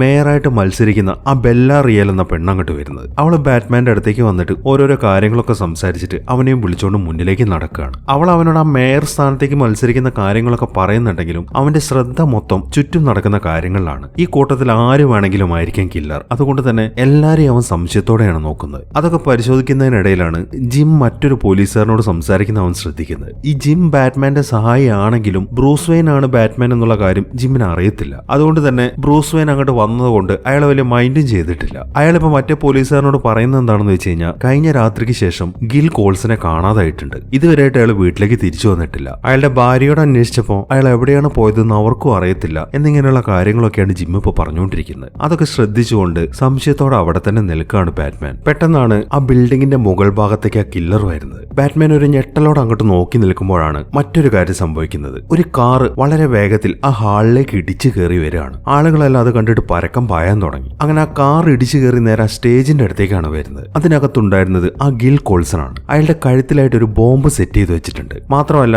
ബാറ്റ്മാന് വേണ്ടിയിട്ട് ഒരു കാർഡും എഴുതി വെച്ചിട്ടുണ്ട്. അയാളുടെ കഴുത്തിൽ ആ ബോംബ് സെറ്റ് ചെയ്തിട്ടുണ്ടെന്ന് മനസ്സിലാവുമ്പോൾ തന്നെ എല്ലാവരും തന്നെ ആ ഹാള് വിട്ട് ഒഴിഞ്ഞു പോകുന്നുണ്ട്. അതിനുശേഷം അയാളുടെ അടുത്തേക്ക് പോലീസുകാർ അയച്ചൊരു ക്യാമറ മാത്രമാണ് വരുന്നത്. അയാളാണെങ്കിൽ ആകെ പേടിച്ച് നിൽക്കുകയാണ്. ഈ സമയത്താണ് ബാറ്റ്മാൻ അവന്റെ സ്യൂട്ടൊക്കെ ഇട്ടിട്ട് അങ്ങോട്ട് വരുന്നത്. അവൻ അയാളെ ചെക്ക് ചെയ്യുമ്പോൾ അയാളുടെ കഴുത്തിൽ ആ ബോംബ് നമ്പർ ലോക്ക് ആണെന്ന് അയാൾക്ക് മനസ്സിലായി. അതുകൊണ്ട് തന്നെ വെറുതെ ആവശ്യമില്ലാതായി ടൈപ്പ് ചെയ്ത് കഴിഞ്ഞാൽ അത് പൊട്ടിത്തെറിക്കാൻ സാധ്യതയുണ്ട്. ബാറ്റ്മാൻ എന്ത് ചെയ്യുന്നു വെച്ച് കഴിഞ്ഞാൽ ആദ്യം അവൻ നേരെ കാർഡ് എടുത്ത് തുറന്നു നോക്കുന്നു. അതിനകത്ത് എഴുതിയിരിക്കുന്നത് എത്രയും പെട്ടെന്ന് ആ ഫോൺ കോൾ അറ്റൻഡ് ചെയ്യാനാണ്. ഈ കോൾസിന്റെ കയ്യിൽ ഒരു ഫോൺ കൂടെ സെറ്റ് ചെയ്ത് വെച്ചിട്ടുണ്ട്. ബാറ്റ്മാൻ വേഗം തന്നെ ആ ഫോൺ അറ്റൻഡ് ചെയ്യുന്നു. ഒരു വീഡിയോ കോളിലാണ് അയാൾ സംസാരിക്കുന്നത്. അതൊരു ലൈവ് ഫീഡിംഗ് കൂടെയാണ്. ഒരുപാട് പേര് അതൊക്കെ കാണുന്നുണ്ട്. അതിൽ ആ കില്ലർ പറയുന്നത് എന്താണെന്ന് വെച്ച് കഴിഞ്ഞാൽ ഈ ഗിൽ കോൾസൺ എന്ന് പറയുന്നത് നുണകളുടെ ഒരു കൂമ്പാരമാണ്. ഈ ഒരു നിമിഷത്തിൽ ഇവന്റെ മുഖമൂടിയെല്ലാം നമുക്ക് വലിച്ചെറിയാം. അതിന് നീ എന്നെ സഹായിക്കണം എന്നൊക്കെയാണ് ആ കില്ലർ ബാറ്റ്മാനോട് പറയുന്നത്. അതെല്ലാം കേൾക്കുമ്പോൾ കോൾസൺ ആണെങ്കിൽ ശരിക്കും പേടിയാവാൻ തുടങ്ങി. അയാൾ ഉറക്കെ കരഞ്ഞുകൊണ്ടിരിക്കുകയാണ്. അത് കാണുമ്പോൾ നീ കരഞ്ഞിട്ടൊന്നും ഒരു കാര്യമില്ല. നിനക്ക് രക്ഷപ്പെടാൻ വേണമെങ്കിൽ ഞാൻ ഒരു അവസരം തരാം. 2 മിനിറ്റിനുള്ളിൽ ഞാൻ 3 കടങ്കഥകൾ ചോദിക്കും. അതിന് 3 നീ ഉത്തരം പറയുകയാണെന്നുണ്ടെങ്കിൽ നിന്റെ കഴുത്തിൽ ആ ലോക്ക് ഓപ്പൺ ചെയ്യാനുള്ള പാസ്വേഡ് ഞാൻ പറഞ്ഞു തരാം എന്നാണ് അയാൾ പറയുന്നത്. അതിനുശേഷം അയാൾ ഓരോരോ കടങ്കഥകൾ ചോദിക്കാൻ തുടങ്ങി. അയാൾ ആദ്യം ചോദിക്കുന്ന 2 കടങ്കഥകൾ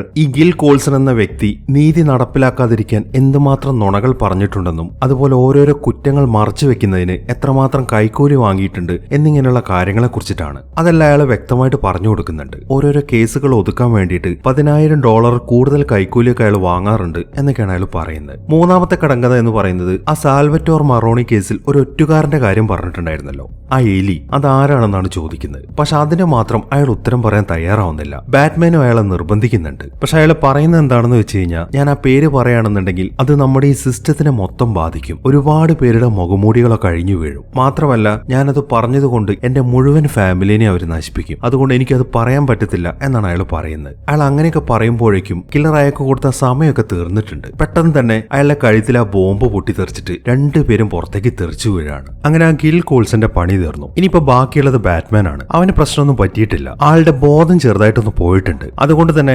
ആളുകളെല്ലാവരും അവന് ചുറ്റും കൂടിയിരിക്കുകയാണ്. എത്രയും പെട്ടെന്ന് തന്നെ അവന്റെ മാസ്ക് അടിച്ചു മാറ്റിയിട്ട് യഥാർത്ഥത്തിൽ ആരാണ് ബാറ്റ്മാൻ എന്നറിയാനുള്ള തിടുക്കത്തിലാണ് എല്ലാവരും. അങ്ങനെ അവന്റെ മാസ്ക് ഊരി മാറ്റാൻ നേരത്താണ് പെട്ടെന്ന് അവൻ ചാടി നീക്കുന്നത്. അതിനുശേഷം എല്ലാവരുമായിട്ട് ഫൈറ്റ് ചെയ്യാൻ തുടങ്ങി. അതിനിടയിലാണ് ജിം അങ്ങോട്ട് വന്നിട്ട് അവനെ പിടിച്ച് മാറ്റുന്നത്. അയാൾ അവനെയും കൊണ്ട് പോകുന്നത് മറ്റൊരു റൂമിന്റെ അകത്തേക്കാണ്. അതിനുശേഷം അവനോട് സ്വകാര്യമായിട്ടൊരു കാര്യം പറയാൻ തുടങ്ങി. ഞാൻ നിന്നെ രക്ഷപ്പെടുത്താൻ വേണ്ടിയിട്ടാണ് ഇങ്ങനെ കാണിച്ചത്. ഉടനെ തന്നെ എന്നെ ഇടിച്ചിട്ടിട്ട് നീ ഈ ഡോർ വഴി നേരെ മുകളിലേക്ക് പോയിക്കോ എന്നാണ് അയാൾ പറയുന്നത്. അയാൾ അത് പറയുന്നതിനിടയിൽ നേരത്തെ സെലീന ബാറിലേക്ക് ചെന്നപ്പോ ആ മൂക്കിന് ഇടി കൊണ്ട ഒരാൾ അവിടെ നിൽക്കുന്നത് കണ്ടില്ലായിരുന്നു. അയാളിപ്പോ ആ കൂട്ടത്തിൽ നിൽക്കുന്നുണ്ട്. ഇന്നലെ അവനും ആ ബാറിലുണ്ടായിരുന്നു എന്ന് പറഞ്ഞിട്ട് ബാറ്റ്മാൻ നൈസായിട്ട് ജിമ്മിന് അയാളെ കാണിച്ചു കൊടുക്കുന്നുണ്ട്. ജിം അയാളെ തിരിഞ്ഞു നോക്കുന്ന ആ സമയത്ത് ബാറ്റ്മാൻ അയാൾക്കിട്ടൊരു ഇടി കൊടുത്തതിന് ശേഷം പെട്ടെന്ന് തന്നെ അവിടെ നിന്ന് ഓടിപ്പോവാണ്. അത് കാണുന്ന എല്ലാ പോലീസുകാരും അവന്റെ പുറകെ പോകുന്നുണ്ട്. അങ്ങനെ കുറെ ഓടി അവൻ ആ ബിൽഡിങ്ങിന്റെ മുകളിലേക്കാണ് ചെല്ലുന്നത്. അതിനുശേഷം അവന്റെ സ്യൂട്ടൊക്കെ സെറ്റ് ചെയ്ത് കഴിഞ്ഞ് പെട്ടെന്ന് തന്നെ ഒരു വവ്വാലിനെ പോലെ പറന്ന് അവിടെ നിന്ന് രക്ഷപ്പെടുകയാണ്. അങ്ങനെ ബാറ്റ്മാനും ജിമ്മും കൂടെ വീണ്ടും ഒരു മീറ്റിംഗ് കൂടിയിരിക്കുകയാണ്.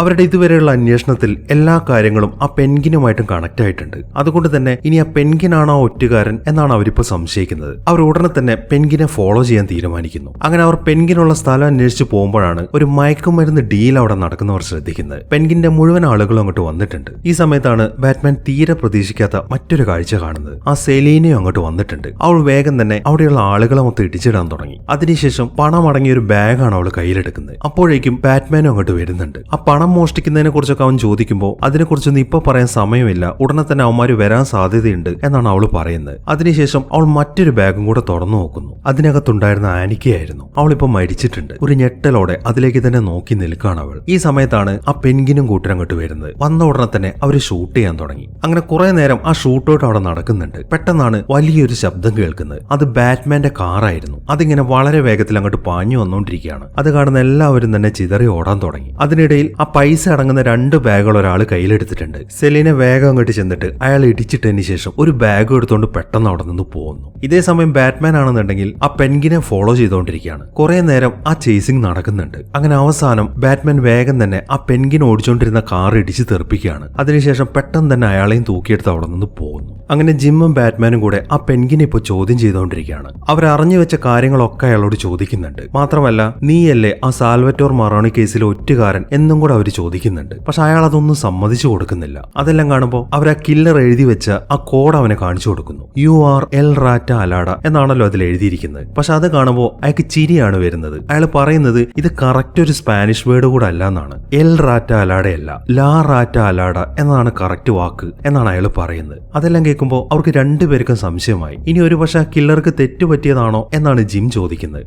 ഒരിക്കലും അവൻ അങ്ങനെ തെറ്റുപറ്റാറില്ല എന്നാണ് ബാറ്റ്മാൻ മറുപടി പറയുന്നത്. അതിനുശേഷം ബാറ്റ്മാൻ അതിനെക്കുറിച്ച് ചിന്തിക്കാൻ തുടങ്ങി. യു ആർ എൽ റാറ്റ അലാഡ എന്നാണ് അതിൽ എഴുതിയിരിക്കുന്നത്. അതിൽ ഈ റാറ്റ അലാഡ എന്നുള്ളത് മാറ്റി നിർത്തി കഴിഞ്ഞാൽ പിന്നെ ബാക്കിയുള്ളത് യു ആർ എൽ എന്നാണ്. യു ആർ എൽ എന്ന് പറഞ്ഞാൽ എന്താണ്? നമ്മൾ ഗൂഗിളിൽ ടൈപ്പ് ചെയ്യുമ്പോൾ വെബ് അഡ്രസ് കൊടുക്കത്തില്ലയോ, അതിനാണ് ഈ യു ആർ എൽ എന്ന് പറയുന്നത്. ഒരുപക്ഷെ അതായിരിക്കാം ആ കില്ലർ ഉദ്ദേശിച്ചത് എന്ന് ബാറ്റ്മാന് മനസ്സിലായി. അതുകൊണ്ട് തന്നെ ഇന്റർനെറ്റിൽ ആ യു ആർ എൽ അടിക്കേണ്ട സ്ഥാനത്ത് അയാൾ റാറ്റ അലാഡ .com എന്ന് അടിച്ചു നോക്കുന്നു. അവന്റെ ഊഹം ശരിയായിരുന്നു. കില്ലർ അത് തന്നെയായിരുന്നു ഉദ്ദേശിച്ചിട്ടുണ്ടായിരുന്നത്. അങ്ങനെ ആ വെബ്സൈറ്റ് ഓപ്പൺ ചെയ്യുമ്പോൾ ഒരു ചാറ്റ് ബോക്സ് ആണ് തുറന്നു വരുന്നത്. ഈ ഒരു സമയത്ത് ബാറ്റ്മാൻ അയാളുമായിട്ട് ചാറ്റ് ചെയ്യാൻ സാധിക്കുന്നുണ്ട്. ബാറ്റ്മാൻ ആദ്യം ചോദിക്കുന്നത് പെൻഗിനല്ല എൽറാറ്റ അലാഡ എന്നാണ്. അത് കേൾക്കുമ്പോൾ നിങ്ങൾ ചിന്തിച്ച രീതിയൊക്കെ കൊള്ളാം, പക്ഷെ നിങ്ങൾക്ക് പൂർണ്ണമായിട്ടൊരു ഉത്തരം കിട്ടിയിട്ടില്ല. അത് കിട്ടണമെന്നുണ്ടെങ്കിൽ എന്റെ അടുത്ത ഇര ആരാണ് എന്ന കാര്യം നിങ്ങൾ അറിയണം. അവനാണ് ഇതിലെ ഏറ്റവും പ്രധാനപ്പെട്ട കണ്ണി. ഉടനെ തന്നെ അവൻ മരിക്കാൻ പോവാണ്. പക്ഷെ അവനിലേക്ക് എത്തിപ്പെടാൻ നിങ്ങൾക്ക് ഞാനൊരു ക്ലൂ തരാമെന്ന് പറഞ്ഞിട്ട് അയാൾ ഒരു കടങ്കഥ പറയാണ്. ഞാൻ വിരിഞ്ഞത് ഒരു വിത്തിൽ നിന്നാണ്, കള പോലെ കഠിനം. ചേരിയിലൊരു മാളികയിൽ ഞാൻ വളർന്നു. ഞാൻ എവിടെ നിന്നാണ് വന്നത് എന്ന് എനിക്ക് അറിയത്തില്ല.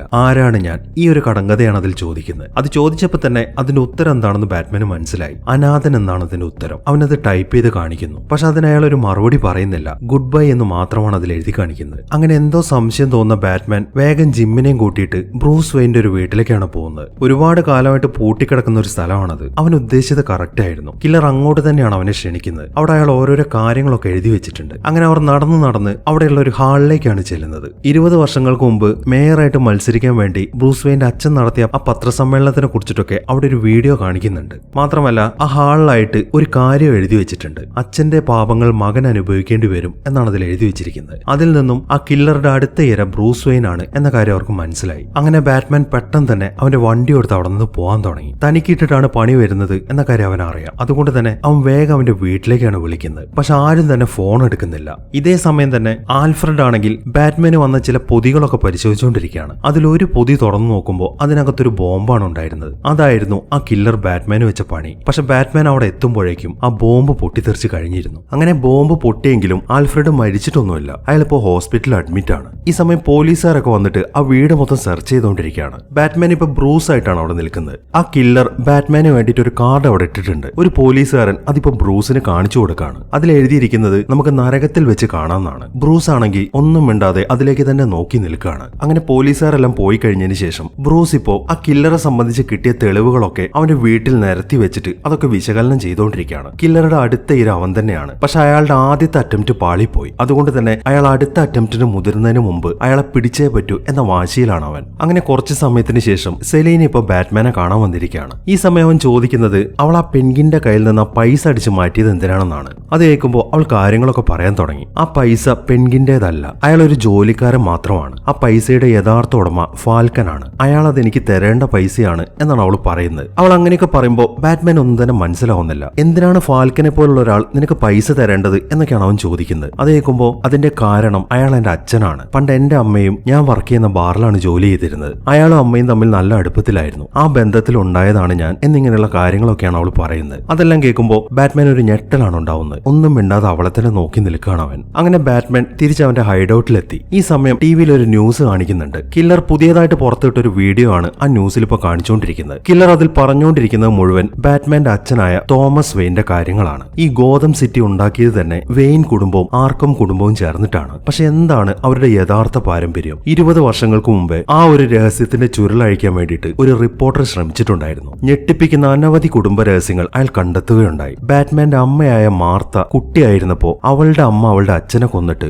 ആത്മഹത്യ ചെയ്തിട്ടുണ്ടായിരുന്നു. ആർക്കം കുടുംബം അവരുടെ പണവും അധികാരവും ഉപയോഗിച്ചിട്ട് ആ രഹസ്യങ്ങളെല്ലാം കുഴിച്ചുമൂടി. അതിനുശേഷം കുറെ കാലം മാർത്ത ഒരു മെന്റൽ ഹോസ്പിറ്റലാണ് കഴിഞ്ഞിട്ടുണ്ടായിരുന്നത്. ഈ കാര്യങ്ങളെല്ലാം തന്നെ പുറം ലോകത്ത് ആരും അറിഞ്ഞിരുന്നില്ല. ആ കാര്യങ്ങളെല്ലാം തന്നെ ആർക്കം കുടുംബം ഒതുക്കിയതായിരുന്നു. ഈ രഹസ്യങ്ങളെല്ലാം പുറത്തായി കഴിഞ്ഞാൽ തന്റെ മേയർ മോഹങ്ങളെല്ലാം അവസാനിപ്പിക്കേണ്ടി വരും എന്ന് തോമസ് വെയിന് നന്നായിട്ട് അറിയാമായിരുന്നു. അതുകൊണ്ട് തന്നെ പണം കൊടുത്തിട്ട് ആ റിപ്പോർട്ടറിനെ ഒതുക്കാനാണ് അയാൾ ശ്രമിച്ചത്. പക്ഷെ കാശ് കൊണ്ട് അയാൾ ഒതുങ്ങാൻ തയ്യാറായിരുന്നില്ല. അതുകൊണ്ട് തോമസ് വെയിൻ ആണെങ്കിൽ ഈ കാര്യം തന്റെ സുഹൃത്തായ ഫാൽക്കണിനെയാണ് അറിയിച്ചത്. അയാൾ അറിഞ്ഞതിനെ തുടർന്നിട്ട് ആ റിപ്പോർട്ടർ കൊല്ലപ്പെടുകയും ചെയ്തു. ഇങ്ങനെയുള്ള കാര്യങ്ങളൊക്കെയാണ് ആദ്യം ആ കില്ലർ പറഞ്ഞുകൊണ്ടിരിക്കുന്നത്. അതിനുശേഷം അയാൾ ബ്രൂസ് വെയിൻ അറിയാനുള്ള കാര്യങ്ങളൊക്കെയാണ് പറഞ്ഞുകൊണ്ടിരിക്കുന്നത്. നീ ഇത് കാണുന്നുണ്ട് എന്നാണ് ഞാൻ വിശ്വസിക്കുന്നത്. ഇത് നിന്റെയും കൂടെ പാരമ്പര്യമാണ്. നിന്റെ പിതാവിന്റെ പാപങ്ങൾക്കെല്ലാം നീ ഉത്തരം പറഞ്ഞേ പറ്റൂ എന്നൊക്കെയാണ് അയാൾ ഇപ്പൊ പറയുന്നത്. അതെല്ലാം കേട്ട് എന്തോ ആലോചിച്ചുകൊണ്ട് നിൽക്കാണ് ബാറ്റ്മാൻ. അങ്ങനെ ബാറ്റ്മാൻ നേരെ പോകുന്നത് ആ ബാറിലേക്കാണ്. ഇത്തവണ ബാറ്റ്മാൻ ആയിട്ടല്ല, ബ്രൂസ് വെയിൻ ആയിട്ടാണ് അവൻ അങ്ങോട്ട് ചെന്നിരിക്കുന്നത്. എത്രയും പെട്ടെന്ന് ഫാൽക്കണെ കാണുക, അതാണ് അവന്റെ ഉദ്ദേശം. അങ്ങനെ അവൻ വേഗം തന്നെ ഫാൽക്കന്റെ അടുത്തേക്ക് ചെല്ലുന്നു. അതിനുശേഷം ആ കില്ലർ ആ വീഡിയോയിൽ പറഞ്ഞ കാര്യങ്ങളാണ് അവൻ ചോദിക്കുന്നത്. അതായത് എന്റെ അച്ഛന്റെ നിർദ്ദേശപ്രകാരമാണോ നിങ്ങൾ ആ റിപ്പോർട്ടറെ കൊന്നത് എന്നാണ് അവൻ ചോദിക്കുന്നത്. അത് കേൾക്കുമ്പോൾ അത് സത്യമാണ് എന്നാണ് ഫാൽക്കൺ പറയുന്നത്. അന്ന് അദ്ദേഹം എന്റെ അടുത്തേക്ക് വന്നപ്പോൾ വളരെ അസ്വസ്ഥനായിരുന്നു. അതിനു മുമ്പ് ഒരിക്കൽ പോലും നിന്റെ അച്ഛനെ ഞാൻ അങ്ങനെ കണ്ടിട്ടില്ല. കാരണം അത്രയും രഹസ്യമായ കാര്യങ്ങളാണ് ആ റിപ്പോർട്ടർ കുത്തിപ്പൊക്കിയത്. നീ ഇതൊന്നും ഓർത്തിട്ട് വല്ലാതെ ടെൻഷൻ അടിക്കൊന്നും വേണ്ട.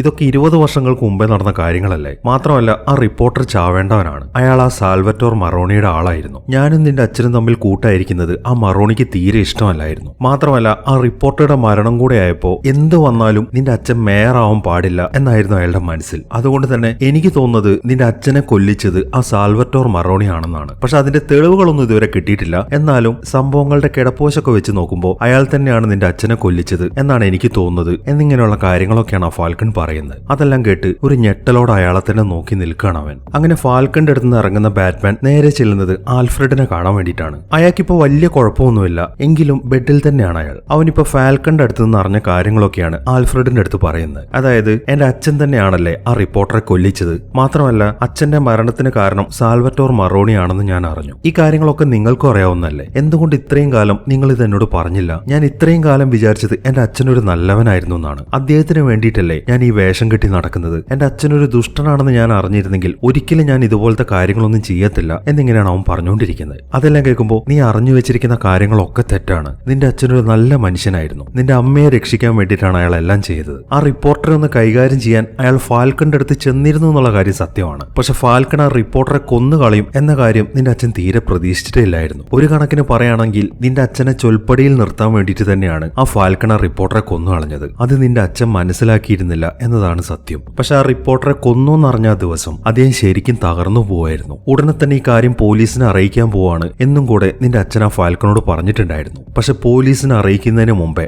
അന്ന് രാത്രി തന്നെ അദ്ദേഹം കൊല്ലപ്പെടുകയാണ് ഉണ്ടായത്. ഒരുപക്ഷെ ആ ഫാൽക്കൺ തന്നെയായിരിക്കും നിന്റെ അച്ഛനെ കൊന്നിരിക്കുന്നത്. പക്ഷെ അതിനുള്ള തെളിവുകളൊന്നും ഇതുവരെയായിട്ടും കിട്ടിയിട്ടില്ല എന്നിങ്ങനെയുള്ള കാര്യങ്ങളൊക്കെയാണ് ആൽഫ്രഡ് പറയുന്നത്. അതെല്ലാം കേട്ട് ഒന്നും മിണ്ടാതെ ഇരിക്കുകയാണ് ബാറ്റ്മാൻ. ഈ സമയത്താണ് ആകാശത്തേക്ക് തെളിച്ചിരിക്കുന്ന ബാറ്റ്മാന്റെ ആ സിഗ്നൽ അവൻ കാണുന്നത്. അത് കണ്ട ഉടനെ തന്നെ അവൻ വേഗം ആ ബിൽഡിങ്ങിന്റെ അടുത്തേക്ക് പോവാണ്. അവൻ അവിടേക്ക് എത്തുമ്പോൾ ആ ജിമ്മും അങ്ങോട്ട് വന്നിട്ടുണ്ട്. ജിമ്മാണ് സാധാരണ അവിടെ ലൈറ്റ് തെളിയിക്കാറുള്ളത്. പക്ഷെ അയാൾ പറയുന്നത് ഞാനല്ല ലൈറ്റ് തെളിച്ചത്, നീയാണെന്ന് വിചാരിച്ചിട്ടാണ് ഞാൻ ഇങ്ങോട്ട് വന്നതെന്നാണ്. അവർ രണ്ടുപേരും അല്ലെങ്കിൽ പിന്നെ ആരായിരിക്കും ആ ലൈറ്റ് തെളിച്ചിട്ടുണ്ടാവുക അതറിയാൻ വേണ്ടിയിട്ട് അവർ വേഗം ആ ബിൽഡിങ്ങിന്റെ മുകളിലേക്ക് പോകുന്നു. ഈ സമയം സെലീന അവിടെ നിൽക്കുന്നുണ്ട്. അവൾ നമ്മൾ നേരത്തെ ആ ബാറിൽ കണ്ട ആ പോലീസുകാരനെ അങ്ങോട്ട് പിടിച്ചോണ്ട് വന്നിരിക്കുകയാണ്. അതിന്റെ കാരണം അവളുടെ ഫോൺ അയാൾ അടിച്ചു മാറ്റിയിട്ടുണ്ടായിരുന്നു. ആ ഫോണിൽ ഉണ്ടായിരുന്നത് ആനിക്കയുടെ കുറച്ച് വോയിസ് മെസ്സേജ് ആണ്. അതാണ് അവൾ ഇപ്പൊ എല്ലാവർക്കും കേൾപ്പിച്ചു കൊടുക്കുന്നത്. അതിലുണ്ടായിരുന്നത് ആ ഫാൽക്കൺ ആനിക്കയെ ചോദ്യം ചെയ്യുന്നതാണ്. അവൾ കൊല്ലപ്പെടാൻ കാരണം ചില രഹസ്യങ്ങൾ അവൾ അറിഞ്ഞതാണ്. ആ രഹസ്യങ്ങളാണ് അവൾ ഇപ്പൊ ഫാൽക്കണോട് പറഞ്ഞുകൊണ്ടിരിക്കുന്നത്. അതായത് നേരത്തെ മരിച്ച ആ മേയറായ ഡോൺ മിച്ചൽ ഉണ്ടല്ലോ, ഈ മയക്കുമരുന്ന് കേസിൽ അയാൾക്ക് കിട്ടിയ കുറച്ച് പൈസയുടെ കാര്യങ്ങളെ കുറിച്ചിട്ടൊക്കെ ഈ ആനിക്ക അറിഞ്ഞിട്ടുണ്ടായിരുന്നു. ആ കാര്യങ്ങളൊക്കെയാണ് അവൾ ഇപ്പൊ ഫാൽക്കണോട് പറയുന്നത്. അതെല്ലാം പറഞ്ഞു കഴിയുമ്പോൾ ഫാൽക്കൺ അവളുടെ കഴുത്ത് ഞെരിച്ച് കൊല്ലാണ്.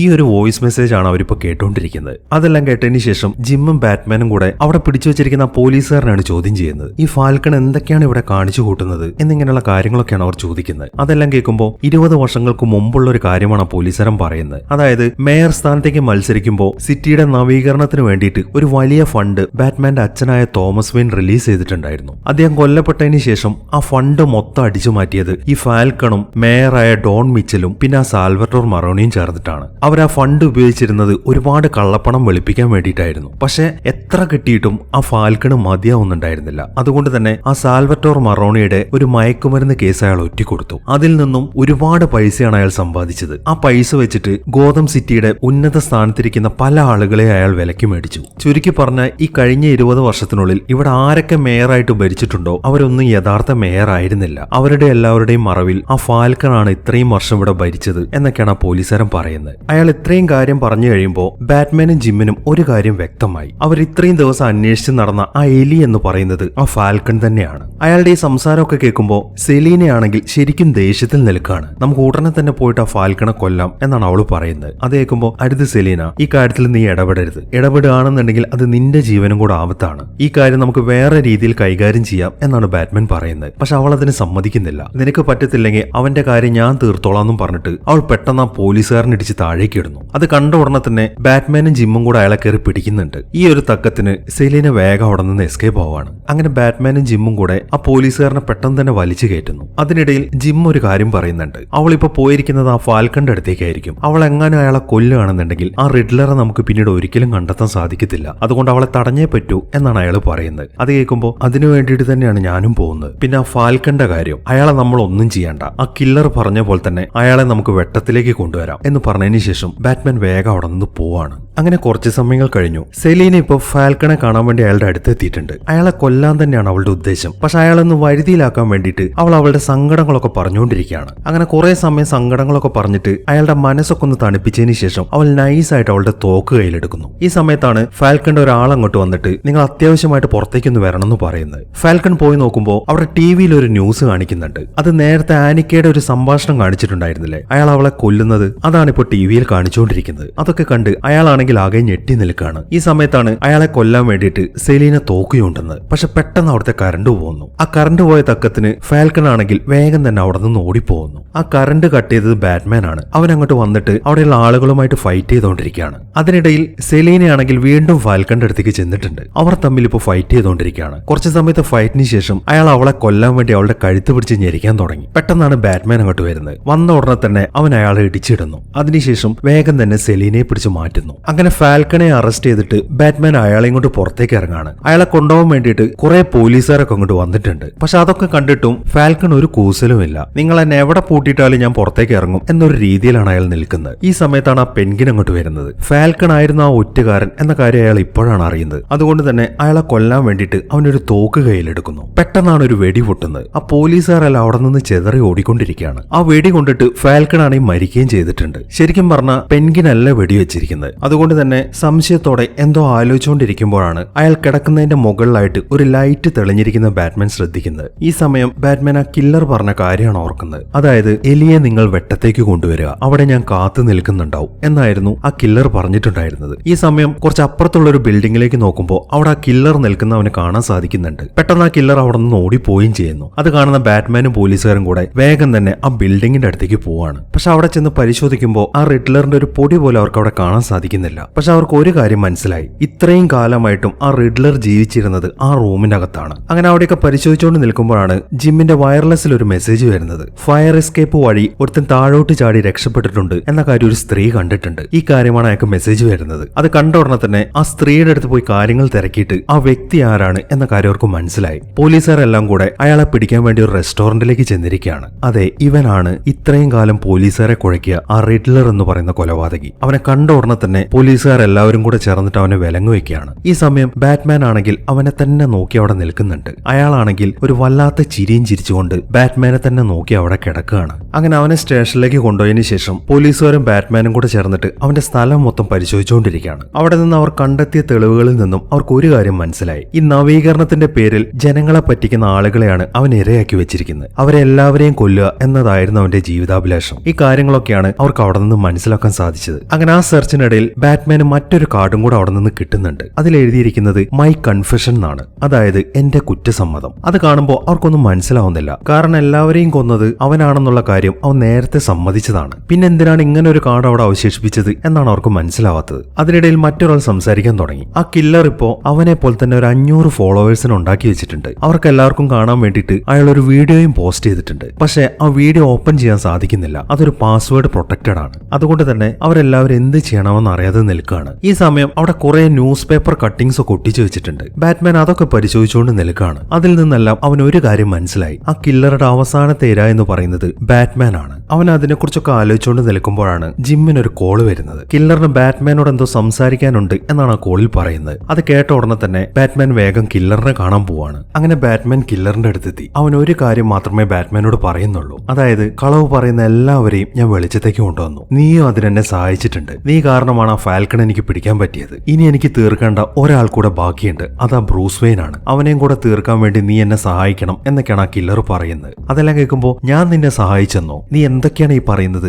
നീ ഒരു സൈക്കോപാത്താണ്. നീ എന്ത് നല്ല കാര്യങ്ങളാണ് ഇവിടെ ചെയ്തിരിക്കുന്നതെങ്കിലും നീ ജനങ്ങളുടെ ഇടയിൽ ഓർമ്മിക്കപ്പെടാൻ പോകുന്നത് ഒരു സൈക്കോപാത്ത് ആയിട്ട് തന്നെയാണ്. ആ കൂട്ടത്തിലേക്ക് നീ എന്നെ കൂട്ടാൻ നിൽക്കണ്ട എന്നൊക്കെയാണ് ബാറ്റ്മാൻ പറയുന്നത്. അതെല്ലാം കേൾക്കുമ്പോൾ ആ കില്ലർക്ക് ദേഷ്യമാണ് വരുന്നത്. ഓക്കെ, ഞാൻ സമ്മതിച്ചു. എന്നാൽ പിന്നെ ഒരു കാര്യം കൂടെ നീ അറിഞ്ഞോ? ഒരു വലിയ ദുരന്തം ഈ സിറ്റിയിലേക്ക് വരാൻ പോവാണ്. അത് നീ തടയാൻ ശ്രമിച്ചാലും അത് നടക്കാൻ പോകുന്നില്ല. നിന്റെ മരണത്തിലേ അത് കലാശിക്കത്തുള്ളൂ. അതുകൊണ്ട് എത്രയും പെട്ടെന്ന് ഇവിടെ നിന്ന് ഓടി ഒളിക്കാൻ നോക്കിക്കോ. ആ ദുരന്തം എന്തായാലും ഇവിടേക്ക് വന്നിരിക്കും എന്നൊക്കെയാണ് അയാൾ പറയുന്നത്. അതെല്ലാം കേട്ട് എന്താണ് സംഭവം എന്നൊക്കെ ബാറ്റ്മാൻ ചോദിക്കുന്നുണ്ട്. പക്ഷെ അവൻ അതിനൊന്നും മറുപടി പറയുന്നില്ല. അവൻ അവിടെ പാട്ടും പാടിക്കൊണ്ട് നിൽക്കുകയാണ്. അതൊക്കെ കണ്ട് വളരെ ദേഷ്യത്തോടെ അവൻ നിൽക്കുന്ന ആ കൂടിനിട്ട് അടിച്ചുകൊണ്ടിരിക്കുകയാണ് ബാറ്റ്മാൻ. അങ്ങനെ അവന്റെ കയ്യിൽ നിന്ന് ഒരു വിവരം കിട്ടില്ല എന്ന് മനസ്സിലാവുമ്പോൾ ബാറ്റ്മാൻ നേരെ ചെല്ലുന്നത് കില്ലറുടെ ഹൈഡ് ഔട്ടിലേക്ക് തന്നെയാണ്. അവിടെ ഇപ്പോൾ ഒരു പോലീസുകാരൻ നിൽക്കുന്നുണ്ട്. ബാറ്റ്മാൻ വേഗം തന്നെ അവിടെയൊക്കെ പരിശോധിക്കാൻ തുടങ്ങി. നേരത്തെ തെളിവെടുത്തതിൽ നിന്നും അവർക്ക് ഒരു ഉളി കിട്ടിയിട്ടുണ്ടായിരുന്നു. അത് കൊല്ലാൻ ഉപയോഗിച്ച ഒരു വെപ്പൺ മാത്രമാണ് എന്നായിരുന്നു ആദ്യം ബാറ്റ്മാൻ കരുതിയിട്ടുണ്ടായിരുന്നത്. പക്ഷെ ഈ ഒരു അവസരത്തിൽ അവൻ മറ്റൊരു കാര്യമാണ് ചിന്തിക്കുന്നത്. ആ ഫ്ലോറിൽ ഒരു വലിയ കാർപ്പറ്റ് വിരിച്ചിട്ടുണ്ട്. അവൻ വേഗം ആ ഉളി വെച്ചിട്ട് ആ കാർപ്പറ്റ് പൊക്കാൻ തുടങ്ങി. അത് പൂർണ്ണമായിട്ട് മാറ്റി കഴിയുമ്പോൾ ഗോതം സിറ്റിയുടെ ഒരു മാപ്പാണ് അതിൽ വരച്ചു വെച്ചിരിക്കുന്നത്. മാത്രമല്ല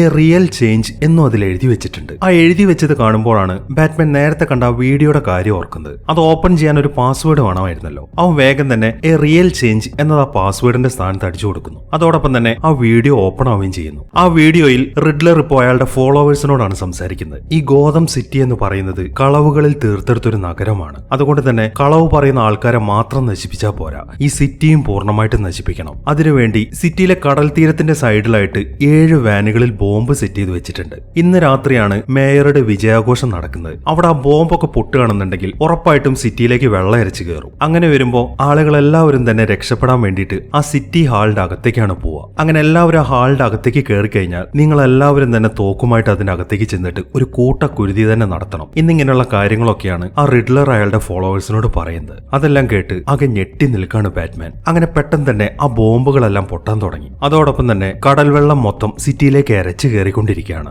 അങ്ങനെ ആളുകളെല്ലാവരും തന്നെ ആ ടൗൺ ഹാളിന്റെ അകത്തേക്കാണ് ഓടി വരുന്നത്. ഈ സമയം അയാളുടെ ഫോളോവേഴ്സും തോക്കുമായിട്ട് അങ്ങോട്ട് വരാൻ തുടങ്ങി. പോലീസുകാരാണെന്നുണ്ടെങ്കിൽ ആളുകളെല്ലാം സേഫ് ആക്കാനുള്ള ശ്രമങ്ങളൊക്കെ ആരംഭിച്ചിട്ടുണ്ട്. ഈ സമയം മേയറായ ബെല്ല റിയാൽ ആണെങ്കിൽ ആളുകളെ സമാധാനിപ്പിക്കാൻ വേണ്ടി അവിടെ നിന്ന് സംസാരിച്ചുകൊണ്ട് നിൽക്കുകയാണ്. പെട്ടെന്നാണ് ആ കില്ലറുടെ ഫോളോവേഴ്സിൽ ഒരാൾ മേയർക്ക് നേരെ ഷൂട്ട് ചെയ്യുന്നത്. ആ വെടി കൊള്ളുമ്പോൾ അവർ തെറിച്ചു വീഴുകയും ചെയ്യുന്നു. പക്ഷെ അവർ മരിച്ചിട്ടില്ല. അടുത്ത വെടി കൊള്ളുന്നതിന് മുമ്പ് തന്നെ ജിം അങ്ങോട്ട് വന്നിട്ട് വേഗം തന്നെ മേയറിനെ പിടിച്ചു മാറ്റുന്നു. ഈ സമയമാകുമ്പോഴേക്കും ബാറ്റ്മാൻ അങ്ങോട്ട് വന്നിട്ടുണ്ട്. വന്ന ഉടനെ തന്നെ ആ കില്ലറുടെ ഫോളോവേഴ്സുമായിട്ട് അവൻ ഫൈറ്റ് ചെയ്യാൻ തുടങ്ങി. പക്ഷെ അവന്മാർ ഒരുപാട് പേരുള്ളതുകൊണ്ട് തന്നെ ബാറ്റ്മാൻ അവരുടെ മുന്നിൽ പിടിച്ചു നിൽക്കാൻ സാധിക്കുന്നില്ല. പെട്ടെന്നാണ് അതിലൊരുത്തിന്റെ ഇടി കൊണ്ടിട്ട് അവൻ തെറിച്ച് താഴേക്ക് വീഴുന്നത്. പക്ഷെ ഭാഗ്യത്തിന് അവൻ അവിടെ പിടുത്തം കിട്ടിയിട്ടുണ്ട്. അവൻ വളരെ കഷ്ടപ്പെട്ട് അതിൽ തൂങ്ങി നിൽക്കുകയാണ്. ഈ സമയം ഒരു കില്ലർ അവന് നേരെ തോക്ക് ചൂണ്ടുന്നു. പക്ഷെ അയാൾ അത് പൊട്ടിക്കുന്നതിന് മുമ്പ് തന്നെ പെട്ടെന്ന് സെലീൻ അങ്ങോട്ട് ചാടി വീണ്ട് അയാളെ ഇടിച്ച് തെറിപ്പിക്കുകയാണ്. അതിനുശേഷം അവൾ വേഗം തന്നെ ബാറ്റ്മാനെ വലിച്ചു മുകളിലേക്ക് കയറ്റുന്നു. പെട്ടെന്നാണ് ആ ഹാളിന്റെ അകത്തേക്ക് വെള്ളം ഇരച്ച് കയറുന്നത്. അത് കണ്ട് ബാക്കിയുള്ളവരാണെങ്കിൽ എന്ത് ചെയ്യണമെന്ന് അറിയാതെ അതിന്റെ മുകളിൽ തന്നെ നിൽക്കുകയാണ്. ഈ സമയം ബാറ്റ്മാൻ ആണെങ്കിൽ വേഗം വെള്ളത്തിലേക്ക് എടുത്ത് ചാടുന്നു. അവിടെ കുറെ ആളുകൾ താഴെ പെട്ട് കിടക്കുന്നുണ്ട്. അവൻ നേരെ ചെല്ലുന്നത് അവരുടെ അടുത്തേക്കാണ്. അതിനുശേഷം ഓരോരുത്തരായിട്ട് അവിടെ നിന്ന് പുറത്തേക്ക് ഇറക്കിയിട്ട് വേഗം തന്നെ അവൻ വെളിയിലേക്ക് ഇറങ്ങുകയാണ്.